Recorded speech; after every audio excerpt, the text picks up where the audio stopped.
Mabait at generous din ba ang mga amo nyo?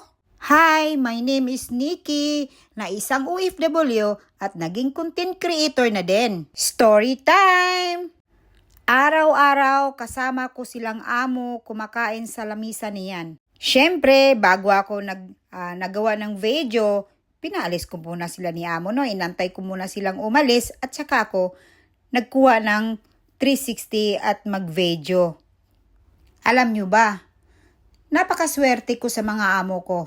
Bukod sa mabait at generous, wala pa silang pakialam kung anong ginagawa mo sa buhay. As long as ginagampanan mo yung trabaho mo. So yung sahod ko pala nila ni amo 7,000 each kid. Libre yung octopus pamasahe ko tuwing day off.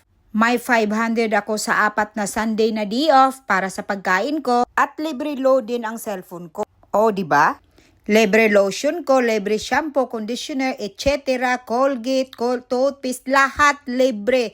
Napkin, wala po akong binibili. Ganon kabait yung amo ko at ganon din ako ka-bless. So thankful and grateful po ako sa Panginoon. Sa 6 na taon ko dito nagtatrabaho sa Hong Kong, ngayon lang ako nakakatagpo ng amo napakabait at napaka-generous na walang pakialam sa buhay. Very calm down.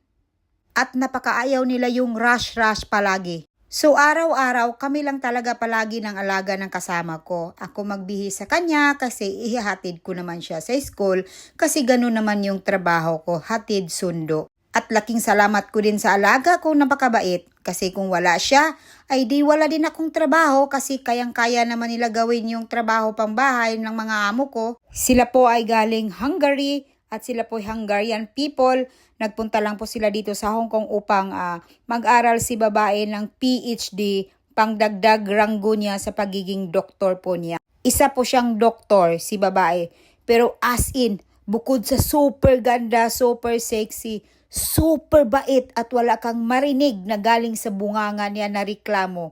Kumbaga puro lang smile ang ibigay niya sa iyo.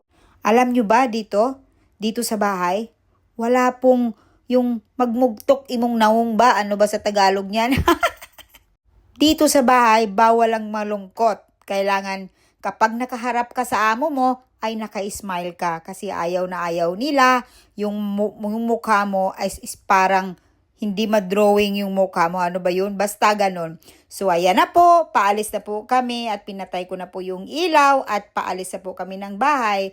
At gayon pa man, ganon din talaga yung routine work ko. Hatid sundo sa alaga. So ayan po at nagdala po ako ng bote para ibenta namin. Ayan, pauwi na din ako, pabalik sa bahay.